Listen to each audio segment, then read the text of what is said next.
నమస్కారం. ధర్మ సందేహాలు కార్యక్రమానికి స్వాగతం. అనునిత్యం ప్రేక్షకులకు ఎన్నో ఆధ్యాత్మికపరమైన సందేహాలు కలుగుతూ ఉంటాయి. వాటన్నిటినీ నివృత్తి చేసే ఏకైక కార్యక్రమమే ధర్మ సందేహాలు కార్యక్రమం. అలాంటి ఎన్నో ప్రశ్నల్ని ప్రేక్షకులు ఉత్తరాల ద్వారా, ఈమెయిల్స్ ద్వారా మాకు రాసి పంపిస్తున్నారు. మరి వాటన్నిటికీ ధర్మ సందేహాలు కార్యక్రమానికి విచ్చేసిన ప్రముఖులు, ఆధ్యాత్మికవేత్తలు, పండితులు సందేహ నివృత్తి కావిస్తున్నారు. మరి ఈనాటి ధర్మ సందేహాలు కార్యక్రమంలోని సందేహాల్ని నివృత్తి చేయడానికి మన ముందున్నారు ప్రణవ పీఠాధిపతి, త్రిభాషా సహస్రావధాని బ్రహ్మశ్రీ వద్దిపత్తి పద్మాకర్ గారు. మరి వారిని అడిగి సందేహ నివృత్తి చేసుకుందాం. నమస్కారం గురుగారు.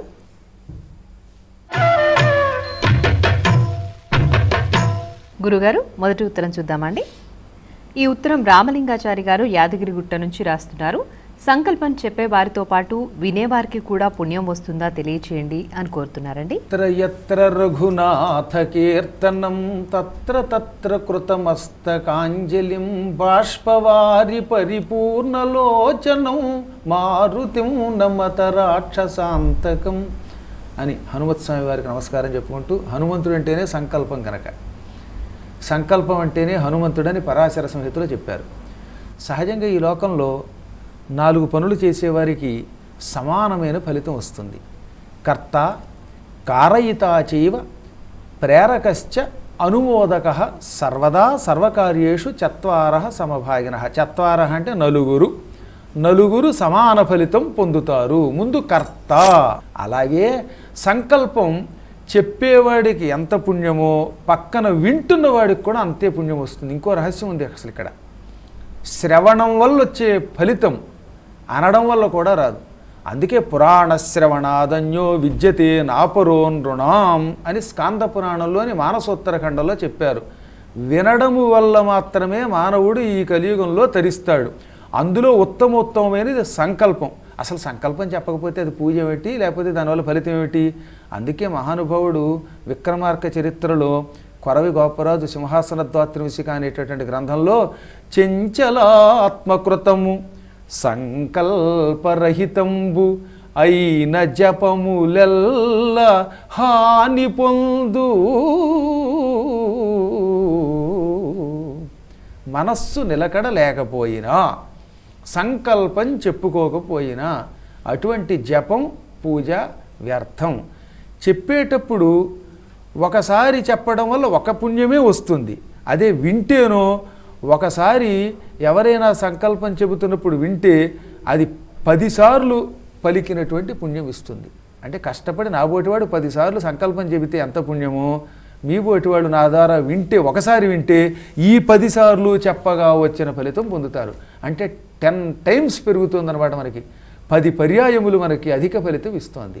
అందువల్ల సంకల్పం చెప్పడం ఎంతో, అంతకంటే ఎక్కువ ఫలితం వినడం వల్ల వస్తుంది. కనుక తప్పక సంకల్పం ఎవరైనా చెబుతున్నప్పుడు శ్రద్ధగా వినాలి. శ్రద్ధ లేకుండా పరధ్యానంతో మనిషో చోట మనసో చోట ఉండి వింటే దానివల్ల ఏమీ ఉపయోగం లేదు. కాబట్టి శ్రద్ధగా వినడం వల్ల మహాఫలితం వస్తుంది. గురుగారు, మరో ఉత్తరం చూద్దామండి. ఈ ఉత్తరాన్ని కృష్ణ శర్మ గారు భీమవరం నుంచి రాస్తున్నారు.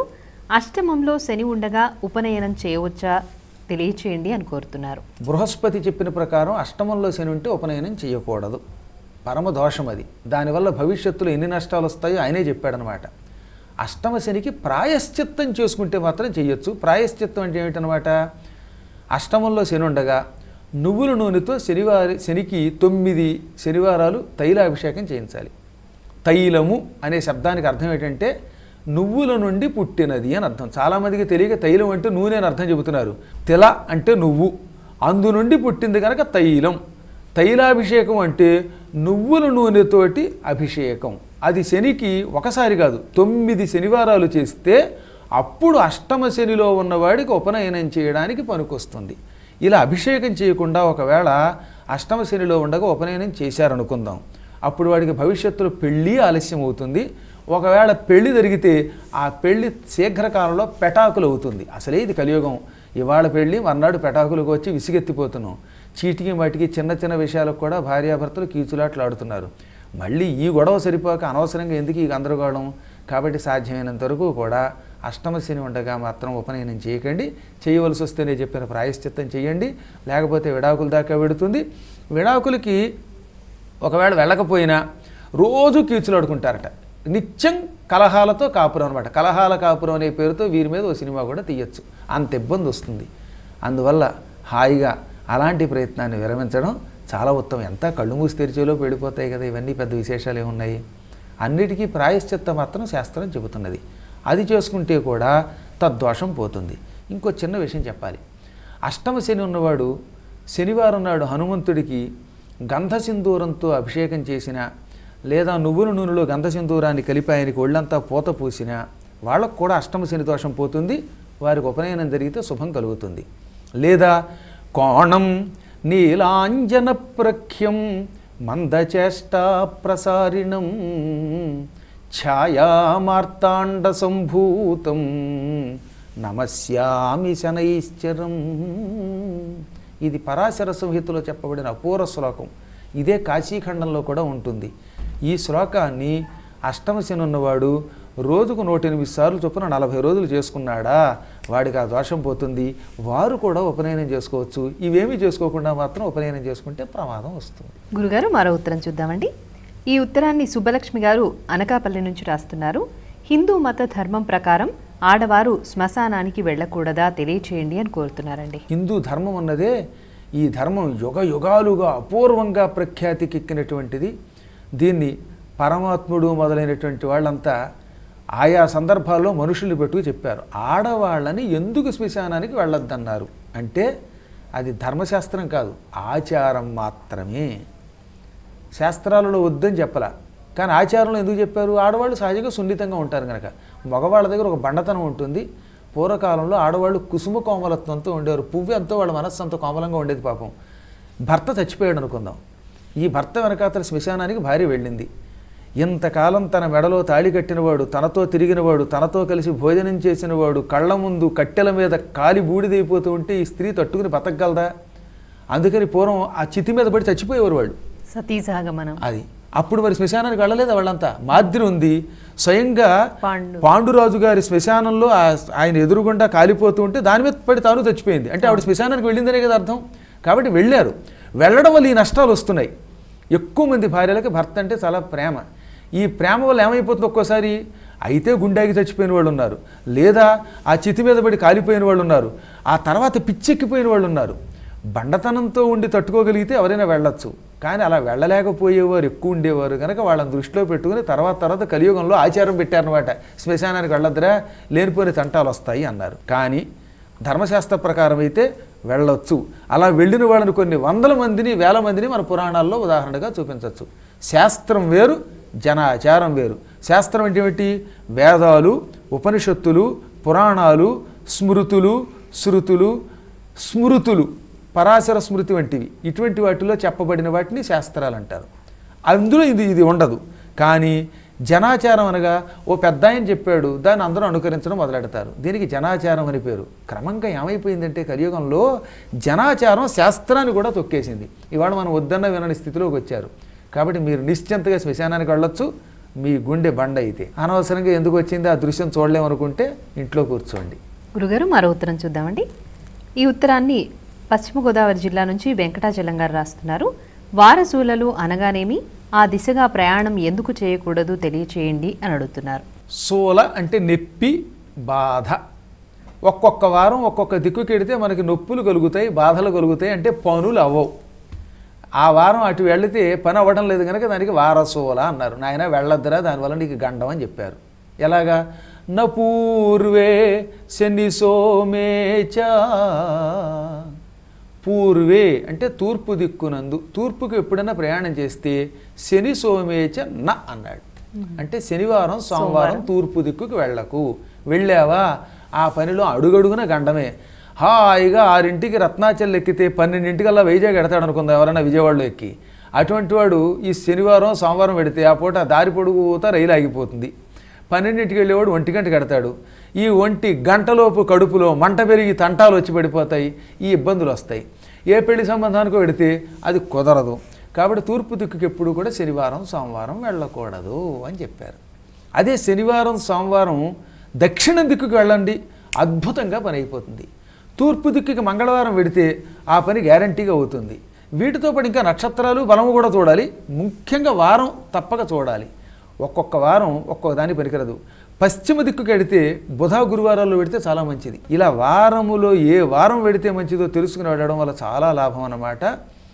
ఈ వారం వెళ్ళొద్దని చెప్పినటువంటి వారం వెడితే ఇబ్బంది వస్తుంది కనుక, గండం వస్తాయి కనుక, లేక తంటాలు వస్తాయి కనుక దానికి వారసోల అన్నారు. ఈ వారసోల గురించి చరిత్రలో మొట్టమొదటి చెప్పినవాడు బృహస్పతి. దానికే మళ్ళీ ఓటు వేసినవాడు శుక్రాచార్యుడు. ఆ తర్వాత కలియుగంలో చాలామంది వచ్చారు. ఎక్కువ మంది ఎంతసేపు వరాహమిహిరుడు వీళ్ళ గురించి చెబుతున్నారు. వీళ్ళంతా కలియుగంలో వచ్చిన వాళ్ళు. ఎప్పుడో సృష్టి ఆరంభకాలంలో సూర్యభగవానుడు, సాక్షాత్తు బృహస్పతి, శుక్రాచార్యుడు వీళ్ళు చెప్పారు. ఆ తర్వాత గర్గాచార్యుడు వారిని ఒక గొప్ప పురోహితుడు ఉన్నాడు. ఇక జ్యోతిశాస్త్రవేత్తలో అంత గొప్పవాడు మరొకడు లేడు. అందుకే ఆ గర్గాచార్యుడి వంశంలో పుట్టిన గార్గేయ గోత్రం వాళ్ళందరికీ కూడా ఇప్పటికీ పుట్టుకతో జ్యోతిశాస్త్రం వస్తుంది. ఆ గర్గాచార్యుడు స్వయంగా ఏమని చెప్పాడు? వారసోలని చాలా జాగ్రత్తగా పాటించండి. తూర్పు దిక్కుకి ఎప్పుడు వెళ్ళినా సోమవారం శనివారం వెళ్ళకండి, మంగళవారం వెళ్ళండి. శని సోమవారాల్లో మీరు దక్షిణ దిక్కుకి వెళ్ళండి. పశ్చిమానికి వెళితే ఇలాగా గురు బుధవారాల్లో వెళ్ళండి. ఎట్టి పరిస్థితుల్లో శుక్రవారం నాడు ఆదివారం నాడు పశ్చిమానికి వెళ్ళకండి ఇలా చెప్పినవాడు ఆయన చెప్పాడు. అలా పాటిస్తే మనకు శుభాలు. మరో ఉత్తరం చూద్దామండి. ఈ ఉత్తరాన్ని శ్రీలక్ష్మి గారు చింతలపూడి నుండి రాస్తున్నారు. స్త్రీలు నోచుకునే 16 ఫలాల నోము నియమ నిబంధనలు ఏమిటో తెలియచేయండి అని కోరుతున్నారండి. అరుణోదయ వేళాయాం స్నాత్వా నూతన భాండకై. కొత్త బింది లేక కొత్త కుండ తెచ్చుకొని దాంట్లో నీళ్లు పెట్టుకొని సూర్యోదయ సమయానికల్లా స్నానం చేయాలి. అంటే ట్యాప్ వాటరు, ట్యాంకులో నిలవ ఉన్న నీరు వాటితో స్నానం చేయకూడదు. నదులలో అయితే చెయ్యొచ్చు. సూర్యోదయం అయ్యేసరికల్లా బొట్టు పెట్టుకుని కొత్త బట్టలు ధరించాలి. ఆ రోజు ఎట్టి పరిస్థితుల్లోనూ కూడా ఈ 16 ఫలాల నోము నోచుకునేటటువంటి వాడు కటువాక్యం పలకూడదు. అంటే ఏమిటి? పరుషంగా పలకూడదు. ఎంత కోపం వచ్చినా, భర్త మీద చితక్కొట్టేయాలన్నది కోపం వచ్చినా సరే ఏమండి అని చిరునవ్వుతో పలకరించాలి తప్ప ఇంకో రకంగా తిట్టకూడదు. ఆ పూట ఏ పరిస్థితుల్లోనూ క్రోధం పనికిరాదనమాట. ఒంటిపూటే భోజనం చేయాలి. పగటి పూట భోజనం చేసి రాత్రికి ఫలహారం చేయటం కానీ, లేదా పగలంతా ఉపవాసం ఉండి రాత్రి భోజనం చేయటం కానీ చేయాలి. ఆడపడుచులుంటే ఆ పూట వారితో వైరుధ్యాలున్నా వైషమ్యాలున్నా విడిచిపెట్టి వాళ్ళని పూజించాలి. వీలుంటే భర్తకు కూడా నమస్కారం చేయమని చెప్పారు. వీలుంటే కానీ శాస్త్రం కఠోరంగా భర్తకు నమస్కారం చేయమని చెప్పింది. కాబట్టి వ్రతం చేసే ముందే మా ఆయనకి దండం పెట్టాలంటున్నారు, పెట్టనా వద్దా అనే బాధ ఉంటే ఆ వ్రతం చేయకుండా ఉండడం మంచిది. ఆయనకి మాత్రం ఆ పూట నమస్కారం చేయవలసిందే. బ్రహ్మచర్య దీక్ష పాటించాలి. సొంత సొమ్ముతో కొన్న ఫలములను మాత్రమే, సొంత సొమ్ము అంటే భార్యాభర్తలు ఇద్దరూ సంపాదించిందే, వాటితోటే వ్రతం చేయాలి. ఇంత కఠినంగా ఎందుకు చెప్తున్నానంటే, భర్త ఉద్యోగం చేస్తే వచ్చిన డబ్బుతో భార్య కొనొచ్చు, భార్య తాను సంపాదించుకుంటే దాంతో కొనొచ్చు. ఎట్టి పరిస్థితుల్లో పుట్టింటి వారి సొమ్ముతో మాత్రం ఈ వ్రతం చేయకూడదు. తన అత్తారింటి వారి సొమ్ముతోటే చెయ్యాలి. ఒకవేళ అత్తవారింటి వైపు ఎవరికీ రూపాయి లేకపోతే, భర్తకు ఉద్యోగం లేకపోతే, తనకి డబ్బు లేకపోతే, వేరే ఇంకొక సందర్భంలో పుట్టింటి వారి దగ్గర డబ్బు తెచ్చుకుని కొంతకాలం తన దగ్గర అట్టే పెట్టుకుని ఆ సొమ్ము తనదయ్యాక అప్పుడు దానితో కొనుక్కోవాలి తప్ప ఈ వ్రతం పేరు చెప్పి పుట్టింటి నుంచి సొమ్ము తెచ్చుకోకూడదు. ఈ నియమాలు పాటించాలి. ఇంకోటి కఠోర నియమం చెప్పారు. జుట్టు విరబోసుకోకూడదు. భూతప్రేత పిశాచాలు పట్టుకుంటే వ్రతాలు చేసేవాళ్ళు ఎవరు కూడా పూర్వం జడను ఒకటి వేసుకునేవారులేండి ఆడవాళ్ళు. ఆ జడే వేసుకోవాలి, లేదా కొప్పు మీద ముడి వేసుకోవాలి. అలా వేసుకోకుండా జుట్టు విరబోసుకుంటే మాత్రం ఆ వ్రతం మహాపాపంతో సమానం. ఈ తర్వాత ఇంకోటి ఏంటంటే చీర మాత్రం కట్టుకోవాలి వ్రతం చేసేటప్పుడు. ఈ పంజాబీ డ్రెస్సులో, ప్యాంటు షర్ట్లో, లాగులో వేసుకుని వ్రతం చేయకుండా చీర మాత్రమే కట్టుకోవాలి. బొట్టు పెట్టుకోకుండా స్టిక్కర్లు పెట్టుకుని మాత్రం వ్రతం చేయకూడదు. ఎంగిలి నోటితోటి, పాచి నోటితోటి ఫలాలు పంచిపెట్టకూడదు. కాబట్టి శుభ్రంగా పరిశుభ్రంగా ఉండి ఈ వ్రతం చేస్తే సకల శుభాలు కలుగుతాయి. గురుగారు మరో ఉత్తరం చూద్దామండి. ఈ ఉత్తరాన్ని వీరభద్ర గారు అన్నవరం నుండి రాస్తున్నారు. తీర్థయాత్రలో ఉండగా కుటుంబ సభ్యులు పరమపదిస్తే ఆ విషయం తెలియక చేసిన యాత్రా ఫలితం ఉంటుందా తెలియచేయండి అని కోరుతున్నారు. యాత్రలు చేస్తూ ఉండగా ఏమీ తెలియకపోతే యాత్రా ఫలితం సంపూర్ణంగా వస్తుంది. అసలు మైలు ఎప్పుడు వదులుతుంది మనకి అంటే తెలిస్తేనే. అందుకే పూర్వకాలంలో ఇంటి పేరిటి వాళ్ళు చచ్చిపోతే వెంటనే వారికి సమాచారం ఇచ్చేవారు కాదు. ఎప్పుడు మనకి వార్త తెలిస్తే అప్పటి నుంచి మైలు పట్టమన్నారు. ఒకవేళ 12 రోజులు అయిపోయాక వార్త తెలిస్తే అప్పుడు స్నానం చేస్తే చాలు. 12 రోజుల్లోపు ఏ రోజైనా వార్త తెలిస్తే అప్పటి నుంచి చివరి వరకు ఉంటే చాలు. కాబట్టి హాయిగా కాశీలో అభిషేకం చేసుకుంటున్నారు. అతనికి ఇంట్లో వాళ్ళు ఎవరైనా చచ్చిపోయినట్టో లేక బంధువులు చచ్చిపోయినట్టో తెలియకపోతే సంపూర్ణంగా అభిషేకం చేసిన మహాఫలితం వస్తుంది. చెవిన వార్త పడిన తక్షణం వాడికి మైలు వస్తుంది. శ్రవణం వల్ల మాత్రమే, చూస్తే కూడా రాదట. ఎందుకని ఆ వ్యక్తి ఎవరో తెలియకపోవచ్చు ఒక్కోసారి. అందువల్ల ఫలానా వాడు చచ్చిపోయాడనే మాట చెవిన పడకపోతే అప్పుడు వాడు మైలు పాటించవలసిన అవసరం లేదు. కానీ ఒకసారి ఏ ఫోన్ ద్వారానో ఇంకోటో తెలిసినా లేక పక్కవాడు ఎవరో చెప్పినా అప్పుడు మాత్రమే మైలు పాటించాలి. అందుకే తీర్థయాత్రకు వెళ్ళేటప్పుడు ఒక దీక్షా కంకణం కడతారు. ఈ కంకణం ఎందుకు కడతారో తెలిసినా? జాతా శౌచ మృతా శౌచ భయన్నాస్తి మహీతలే. ఒకసారి చేతికి కంకణం కట్టుకొని తీర్థయాత్రలకి వెళ్ళడం మొదలు పెడితే దారిలో పురుడొస్తున్నా వాడు అశుచి పాటించక్కర్లా. అది జాతాశౌచము, పిల్లలు పుట్టడం వల్ల వచ్చే అశౌచం. కానీ మృత అశౌచ, ఎవరైనా చచ్చిపోవడం వల్ల వచ్చే మైల కానీ వాడికి ఆ క్షణం పట్టదు. అందుకని యజ్ఞం చేసేటప్పుడు తీర్థయాత్రకు వెళ్ళేటప్పుడు ముందు ఒక కంకణం కట్టాలి, దీక్షా కంకణం. ఈ కంకణం తీసేస్తేనే మళ్ళీ మైలు వస్తుందన్నమాట. ఇవి తెలుసుకుని జాగ్రత్తగా యాత్రలు చేస్తే సంపూర్ణ ఫలితం వస్తుంది. మీ చెవిన ఆ వార్తను పడకపోతే మీకు ఏమైలా ఉండదు. యాత్రలు చేసినా అభిషేకాలు చేసినా ఆ ఫలితం సంపూర్ణంగా వస్తుంది. దోషం మీది కాదు, వార్త మీ చెవిన పడలేదు గనుక. గురుగారు, మరో ఉత్తరం చూద్దామండి. ఈ ఉత్తరాన్ని సత్యనారాయణ గారు పిఠాపురం నుంచి రాస్తున్నారు. శివుడి ఆజ్ఞ లేనిదే చీమైనా కుట్టదు అంటారు. మరి కలియుగంలో జరుగుతున్న హత్యలు, దోపిడీలు ఎవరి ఆజ్ఞతో జరుగుతున్నాయి అంటారు, తెలియచేస్తారా అని అడుగుతున్నారు. శివాజ్ఞ ఉంటేనే చీమ కుడుతుంది. కానీ ఆ శివుడు ఎప్పుడు ఆజ్ఞిస్తాడో తెలుసునా? శివుడు ఈ జనాలను సృష్టించిన తర్వాత, నాయనలారా మీకు కర్మకాండ అనేది ఒకటి ఏర్పాటు చేశాను, ఈ పనులకి తగిన ఫలితం ఇస్తాను అని చెప్పాడు ఆయన. అంటే ఏ పని చేస్తే ఏ ఫలితం ఇస్తాడో చెప్పాడు ఆయన. పరుసని పలుకులం పరుల పలుకుట, ఎవరినైనా కఠోరంగా మాట్లాడితే నీకు ఇంట్లో భార్య వల్ల పోరు వస్తుంది అని చెప్పాడు. కాబట్టి నువ్వేం చేయాలన్నమాట? ఎవరిని పరుషంగా తిట్టకూడదు. బయట ఇష్టం వచ్చినట్టు అందరినీ దులిపేసి వస్తే ఇంతమందిని తిట్టిన ఈ పాపం భార్యలో ప్రవేశించి భార్యని శివుడు ప్రేరేపిస్తాడు. దౌర్భాగ్యుడా, నేను నీకేం చెప్పానురా, బయట ఎవరిని తిట్టద్దనానా, అందరినీ నోటుకొచ్చినట్టు తిట్టావు కదా, ఇప్పుడు చూసుకో అని శివుడు ఏం చేస్తాడనమాట, భార్యను ఆజ్ఞాపిస్తాడు. దాంతో ఈయన ఇంటికి రాగానే భార్యమణ ఆ పడంగా నోటుకొచ్చినట్టు తిడుతుంది, అప్పడాల కరతో నెత్తిమీద కొడుతుంది, ఆ తల కాస్త బప్పడం అయిపోతుంది. ఈ విధంగా శివుడు ఆజ్ఞాపిస్తాడు, రహస్యం. కానీ ఈశ్వరుడు నిష్కామంగా మనం చేసే పనులకు తగిన ఫలితం మాత్రం ఇవ్వడు. అందుకే మనం పని చేస్తేనే ఆ పనికి తగిన ఫలితం ఇస్తాడు ఆయన. కర్మములకు తగు ఫలములు కర్ములకు నెడంగ కర్తగాని సదా నిష్కర్ముడగు ఈశ్వరుడును కర్మవిహీనునికి రాజుకాడు నరేంద్ర. భాగవతంలో పోతన గారు అద్భుతంగా రాశాడు ఈ పద్యం. ఎవడైనా పని చేస్తే పనికి తగిన ఫలితం ఇస్తాడు పరమాత్మ, అప్పుడే కర్త అవుతాడు. కానీ మనం ఏమీ చేయకపోతే ఆయన ఆజ్ఞాపించడు, ఆయన మనకి ఏ ఫలితం ఇవ్వడు. కాబట్టి ఇవాళ మనం ధనం సంపాదించిన, దారిద్ర్యం పొందిన, కీర్తి పొందిన, అపకీర్తి పొందిన, పొగడ్తలకి గురైన, తెగడ్తలకి గురైన, సుఖమైన దుఃఖమైన, ఇవన్నీ మనం చేసుకున్న కర్మముల ఫలితమే. కర్మము అంటే పని, పనికి తగిన ఫలితం ఇస్తాడు. కానీ పని చెయ్యని వాడికి ఆయన కర్త కాడు. ఎందుకంటే ఈశ్వరుడు ఏ పని చేయకుండా నిష్కర్మగా ఉంటాడు, అనగా ఎవరితోటి రాగద్వేషాలు లేకుండా ఉంటాడు. కాబట్టి శివాజ్ఞ లేనిదే చీమ కొట్టదు. శివుడు ఆజ్ఞాపిస్తేనే మనందరికీ దెబ్బలు కానీ సుఖాలు కానీ వస్తున్నాయి. ఎప్పుడు ఆజ్ఞాపిస్తాడంటే మనం పనులు చేస్తేనే. కాబట్టి మీరు సత్కర్మాచరణ చేశారనుకోండి, అప్పుడు శివుడు సత్కర్మకి తగిన ఆజ్ఞ పక్క వాళ్ళకి ఇస్తాడు, అప్పుడు మనకు సుఖాలు వస్తాయి.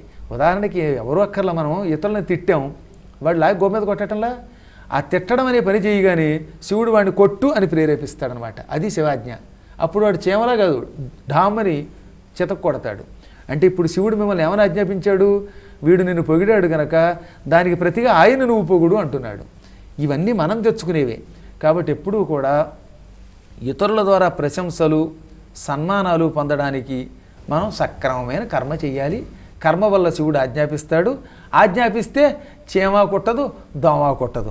మనం సత్కర్మాచరణ చేయకపోతే చీమ కూడా పావై కాటేస్తుంది. అంతా మన కర్మలో ఉంది. అంతా కర్మమయం, జగత్తంతా కూడా కర్మమయం. చాలా సంతోషం గురువు గారు. మరి ఈనాటి ధర్మ సందేహాలు కార్యక్రమానికి వచ్చిన అన్ని ప్రశ్నలకి కూడా చక్కటి శాస్త్రీయపరమైన సమాధానాలు ఇచ్చినందుకు ధన్యవాదాలు.